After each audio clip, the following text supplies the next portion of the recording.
bring it back to your laboratory, tell me what age you measure. It's not going to be 0.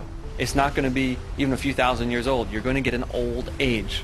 It doesn't matter what technique you use. So what that does is that takes the idea that you can measure the difference between the daughter product and the parent product and calculate an age as if there was a clock. That discredits anything that's using the assumption that there's 0 daughter products. Well, I was involved in a project called the RATE project, R-A-T-E. It stands for Radioisotopes and the Age of the Earth. It was an acronym that we put together to describe so people could quickly identify what this project was. And it was conducted between 1997 and 2005. And we got some exciting evidences that confirm that the conclusion we came to was that the nuclear decay rates, radioactive decay rates, had been grossly accelerated at some time or times in the past. At some event, the decay rates had been accelerated. They had been speeded up to such an enormous extent that you could essentially have hundreds of millions of years worth of nuclear decay measured by the rates at which they occur today, all of that happening within a few thousand years. So one of the best examples we came up with, well, there are several good ones. There were tiny crystals found in a granite in New Mexico from a drill hole. And essentially, when uranium decays to lead, the parent decays to the daughter lead, the byproduct is helium. And helium gas it's chemically stable, it doesn't react with other elements. It's what we call an inert element or inert gas. And because it's only got small atoms, it could leak very easily out of those crystals. But we found that the uranium lead date for these crystals, with the millions of years scenario, using the radioisotope dating, was 1.5 billion years. But most of the helium that would have been produced by that amount of nuclear decay was still in the crystals. So we made predictions. Then we sent the crystals to a well-recognised laboratory who was well known for doing that work to actually measure the rate of leakage. And where did it fit? Exactly on the 6,000 year prediction. In other words, while the uranium to lead clock had ticked at the rate of 1.5 billion years, that's 1,500 million years, while uranium had been ticking through that rate, helium had been leaking at a different rate.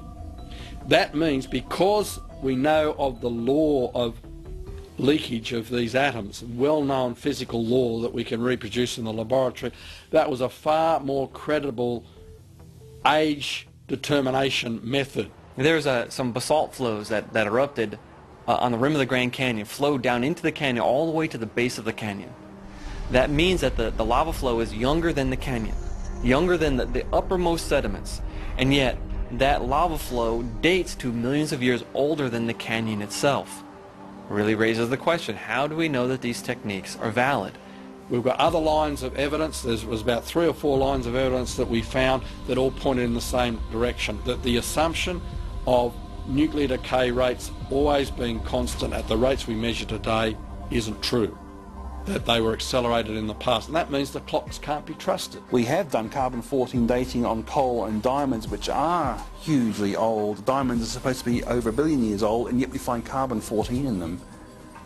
Now, hang on, carbon-14 would have long just decayed if it were that old. One of the discoveries that has really rocked the evolutionary world was made by Dr. Mary Schweitzer and Dr. Jack Horner from analyzing the interior, the bone marrow, if you will, of the thigh bone or the femur of a T-Rex that was excavated back in 2003. Their report was published in the March-April 2005 edition of Science Magazine, a very prestigious, peer-reviewed science magazine. And they reported, and to my left are pictures, just a few pictures, there's many more that were actually in the magazine. They reported soft, stretchable, elastic, snap back like a rubber band tissue in that thigh bone.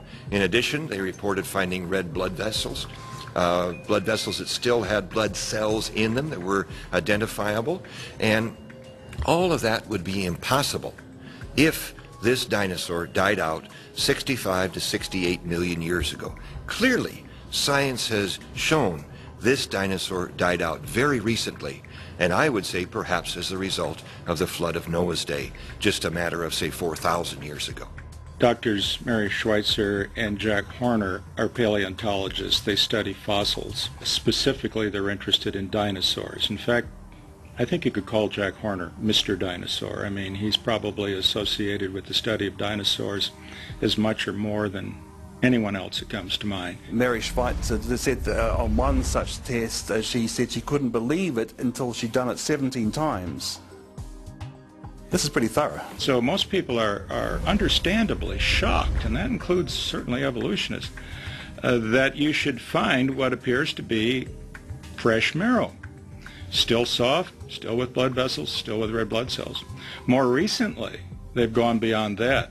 Schweitzer, working with other investigators, have looked at the biochemistry of the marrow, and they have indeed found protein fragments. Now, not the whole protein, but protein fragments. Proteins usually don't remain completely undisturbed for a few thousand years, and of course we have no idea for 70 million.